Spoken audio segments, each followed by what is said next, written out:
বাবার বয়সী একজন ব্যক্তিকে নিয়ে টল করার বিষয়টি আপনারা কোন চোখে দেখছেন? অবশ্যই মন্তব্যের ঘরে জানাবেন।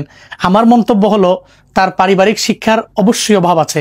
যদি পারিবারিক শিক্ষা থাকতো তাহলে বয়োজ্যেষ্ঠ একজন দলের আমিরকে নিয়ে সে এভাবে ব্যঙ্গ করতে পারতো না, টল করতে অবশ্যই পারতো না। তাহলে অবশ্যই ধরে নিচ্ছি তার পারিবারিক শিক্ষার অভাব।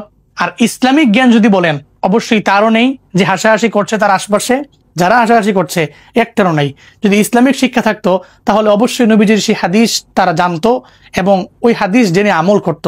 তিরমিজি শরীফের 2505 নম্বর হাদিস, নবীজি বলেছেন, যে ব্যক্তি তার অপর কোনো মুসলিম ভাইয়ের গুনাহ বা দোষের কারণে তাকে উপহাস করে, সে ব্যক্তি অবশ্যই গুনাহ এবং ওই দোষের মধ্যে পতিত না হওয়া পর্যন্ত মারা যাবে না।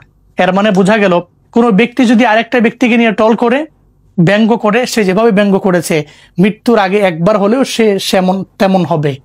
মৃত্যুর আগে একবার হলেও সে এমনই হবে।